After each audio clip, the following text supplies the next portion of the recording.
বাণীর একচোরে উড়ে গেল মৌলির দাঁত। অন্যদিকে বাণী যে রায় পরিবারের আসল মেয়ে, মৌলি সমস্ত সত্যি বলে দিল নয়নতারাকে। নয়নতারা শুনে রেগে আগুন এবং নতুন ষড়যন্ত্র করতে চলেছে বাণীর বিরুদ্ধে। হ্যাপি এভার 70 দেখা যাবে আজকের পর্বে।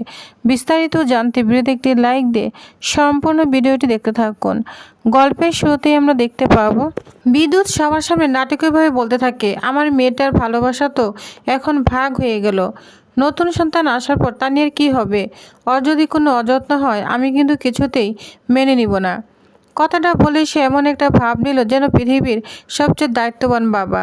পাশেই দাঁড়িয়ে থাকা শ্যামলীর সঙ্গে সঙ্গে সুর মিলিয়ে বলে, দিদিভাই কিন্তু আমার খুব প্রিয়, ওর কোনো কষ্টই আমি সহ্য করতে পারবো না। ঘরের সবাই বুঝতে পারছিল এটা উদ্বেগ নয়, এক ধরনের নাটক।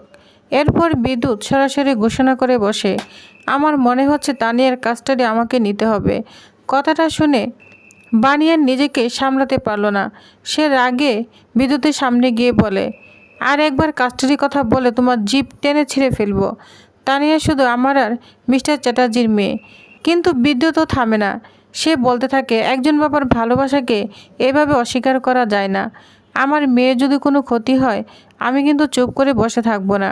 এই তর্ক বিতর্কর মাঝে ছোট্ট তানিয়া সবার দিকে তাকিয়ে নিষ্পাপ গলায় বলে, মা বাবা যদি ভাইকে ভালোবাসে তাহলে আমাকে কম ভালোবাসবে কেন? আমরা সবাই মিলে তো ভাইকেই ভালোবাসবো। শিশুর এই সরল কথায় অনেকে আবেগপ্রবণ হয়ে পড়ে। কিন্তু ঈশানিয়ার বিদ্যুৎ শ্যামলীর নাটক আর সহ্য করতে পারছে না। সে বলে, তানিয়াকে ভিতর নিয়ে যাও, ওর সামনে এসব কথা না হওয়াই ভালো। অন্তরা তানিয়াকে নিয়ে চলে যায়। তানিয়া চলে যেতেই অনিরুদ্ধ বিদ্যুতের সামনে এসে দাঁড়ায়। তার চোখে তীব্র রাগ। সে বলে, প্রিন্সেসকে নিজের মেয়ে বলছো? মনে আছে ওর জন্মের পর তুমি কোথায় ছিলে?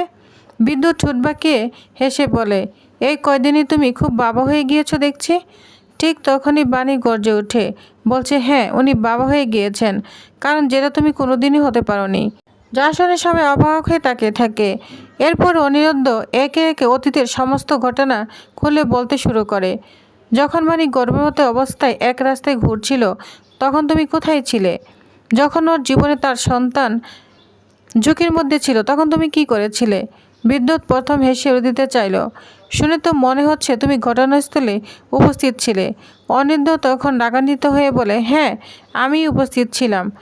যা শুনে বাণীসহ সবাই অবাক হয়ে অনিরুদ্ধের দিকে তাকিয়ে থাকে। অনিরুদ্ধ আবারও বলতে শুরু করে, সেদিন রাস্তায় অজ্ঞান হয়ে পড়েছিল বাণী, আমি ওকে প্রথম দেখি। আমি নিজে ওকে হসপিটালে নিয়ে যাই। তার গলা তখন কাঁপছিল। আর যখন তানিয়ার জন্ম হয় তখন ডাক্তার প্রথম আমার হাতে ওকে তুলে দিয়েছিল। যা শুনে পুরো ঘরে নিস্তব্ধ হয়ে যায়। বাণীর চোখ থেকে তখন অঝরে জল পড়ছে। অনিরুদ্ধ আবার বলতে থাকে, বাণী তুমি মা হওয়ার আগে আমি প্রথম ওকে কোলে তুলে নিয়েছিলাম। সত্যটা শুনে বানিয়ে নিজেকে সামলে রাখতে পারে না। সে কান্নায় ভেঙে পড়ে। বলছে, আপনি তাহলে সেই মানুষ যিনি আমার আর সন্তানের জীবন বাঁচিয়েছিলেন? কথা বলতে বলতেই সে অনিরুদ্ধর পায়ে হাত দিয়ে প্রণাম করে। অনিরুদ্ধ তাড়াতাড়ি তাকে তুলে ধরে বলে, এটা কি করছো বাণী? বাণী তখন কান্না করতে করতে বলে, আপনার জন্যই তো আমি আজ বেঁচে আছি। অনিরুদ্ধ তখন বলে, আমি কোনো উপকার করিনি, একজন মানুষ হিসেবে যা করার ছিল সেটাই করেছি। বাণী, সেদিন তুমি শুধু মা হওনি, সেদিন তানিয়াকে প্রথম কোলে নিয়ে আমিও বাবা হয়েছিলাম। যা শুনে সবার চোখে জল চলে আসে। বাণী এবার বিদ্যুতের দিকে ঘুরে দাঁড়ায়। তার চোখে তখন আগুন। বিদ্যুৎকে বাণী বলতে থাকে, শোনো বিদ্যুৎ, যে সন্তানকে পৃথিবীতে এনে ফেলে রেখে পালিয়ে যায় সে বাবা হতে পারে না। যে বাবা সন্তানের জন্য সব কিছু উজাড় করে দেয় সেই বাবা হয়। বিদ্যুতের মুখে তখন কোনো উত্তর ছিল না। তার সমস্ত অহংকার যেন ভেঙে চুরমার হয়ে গিয়েছিল। ঠিক তখনই নয়নতারা বলে, আমি আগেই বলেছিলাম বাণী আর অনুরোধের মধ্যে একটা সম্পর্ক আগেই ছিল। বিদ্যুৎ তখন সুর মিলিয়ে বলে, বাণীও কিন্তু খুব ভালো ছিল না।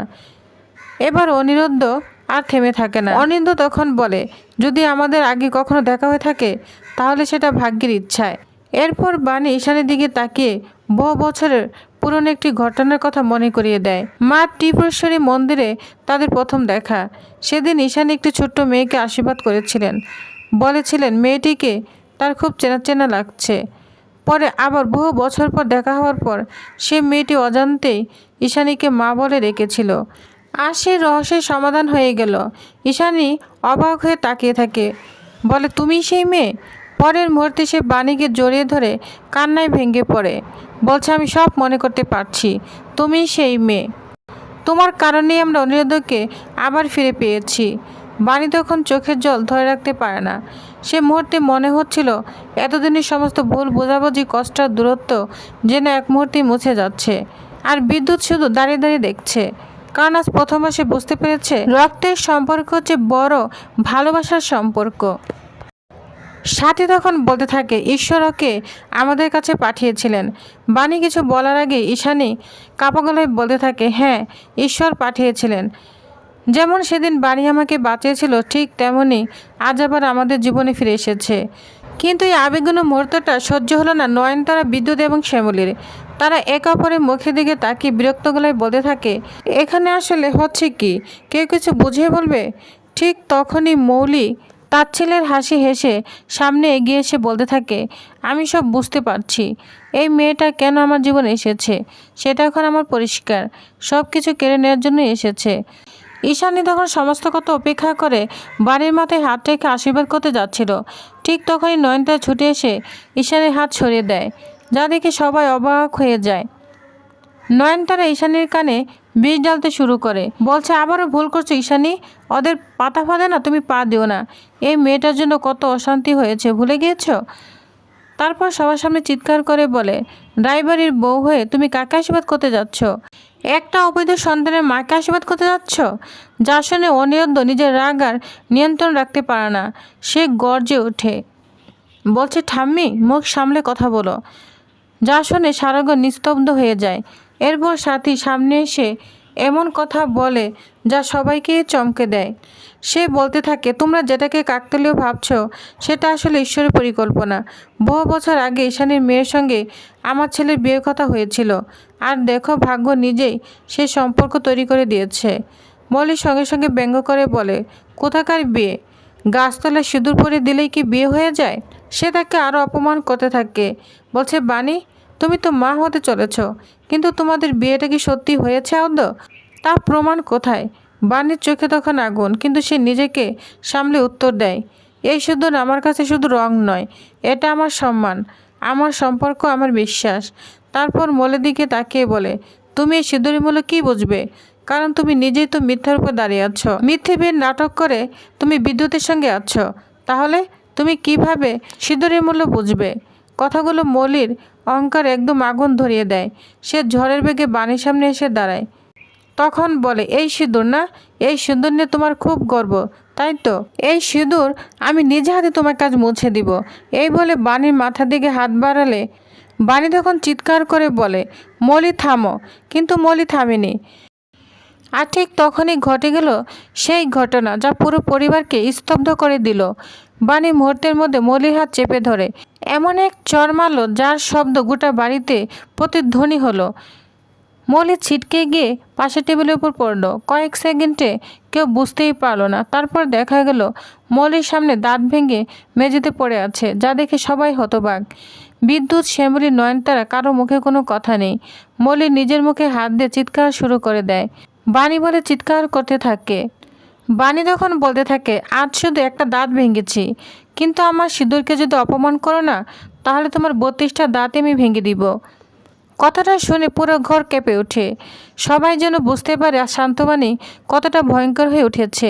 এরপর ঈশানী এগিয়ে গিয়ে বলে, মলি, আজ তোমার এই অবস্থার জন্য তুমি নিজেই দায়ী। পিনাকেও কঠোর গলায় বলে, বাণীর কাছে ক্ষমা চাও। কিন্তু মৌলি এখন কথা বলার অবস্থায় নেই। সে কান্না করতে করতে নিজের ঘরে দৌড়ে চলে যায়। কিছুক্ষণ পর নিজের ঘরে বসে মলি রাগে একদম পাগলের মতো করতে থাকে।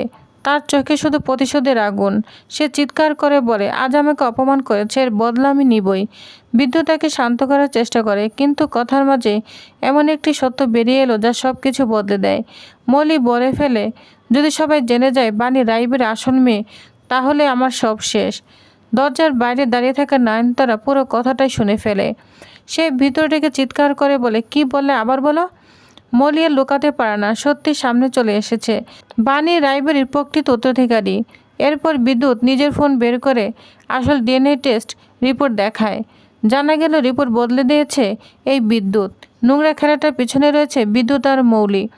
সত্য জানার পর নয়নতারা যেন নিজের চোখের বিশ্বাস করতে পারছে না। রাগে, অপমানে, হতাশায় সে সোজা মৌলির গালে আরেকটা চোর বসিয়ে দেয়। এদিকে মৌলি তো চিৎকার করে কান্না করছে। তখন নয়নতারা বিদ্যুৎ আর মৌলিকে বলে, আমার সাথে গাদ্দারি তাই না? আমি কাউকেই ছাড়ব না। এই বলে টেবিলের সমস্ত জিনিসপত্র ছুঁড়ে ফেলে দেয় আর অনেক রাগ হতে থাকে। নয়নতারা তখন বলতে থাকে, এই নয়নতারা রায় একদিনে দুটো বাচ্চার ভবিষ্যৎ দেখেছিল। আজ নয়নতারা রায় বাণীর বাচ্চার ভবিষ্যৎটা নিজেই লিখবে, আর এবার যেটা লিখবে সেটাই হবে। অন্যদিকে দেখা যায় সাথী বাণীকে বলছে, না না বাণী, আমি কোনো কথাই শুনবো না। আমার বংশধর আসছে, আর সেই কথাটা তুমি আমাকে জানলে না পর্যন্ত। তাও তো আমি তোমাকে কিচ্ছু বলিনি, কিন্তু আমি যখন জানতে পেরেছি তখন কিন্তু আমি আমার বাড়ির সন্তানের কোনো ক্ষতি হতে দিব না, এটা আমি বলে দিলাম। বাণী তখন বলে, আপনি আমাকে ভুল বুঝবেন না মাসিমণি। নিজেকে নির্দোষ প্রমাণ না করতে পারলে আমি এই আনন্দটা সবার সাথে ভাগ করে নিতে পারতাম না। আপনি বলুন না মাসিমণি, এই পরিবারের বংশধরকে আমি আনতে চলেছি। এই গর্বের কথাটা আমি মাথা নিচু করে বলতাম সবাইকে। সাথী তখন বলে, কার কাছে নির্দোষ প্রমাণ করবে তুমি? আমার কাছে? বাণী, আমি তো বিশ্বাসই করিনি যে তুমি প্রশ্নপত্র আউট করতে পারো। তুমি তো আমাকে জানাতে পারতে। ঠিক আছে, আমাকে জানানোর কথা না হয় বাদই দিলাম, কিন্তু তোমার নিজেকে নির্দোষ প্রমাণ করতে যদি আরও বেশি সময় লাগে তাহলে তুমি কি করতে? নিজেকে নির্দোষ প্রমাণ করা তোমার কাছে এতটা জরুরি মনে হলো, অথচ নিজের সন্তানের খেয়াল রাখাটা তোমার কাছে গুরুত্বপূর্ণ মনে হলো না? যেটা শুনে বাণী অবাক হয়ে সাথীর দিকে তাকিয়ে আছে। তো টিউবার্স, তাহলে আজকের আপডেটটি কেমন লেগেছে অবশ্যই কমেন্ট করে জানাবেন। পরবর্তী আপডেটটি পেতে অবশ্যই আমার সাথেই থাকুন। ধন্যবাদ।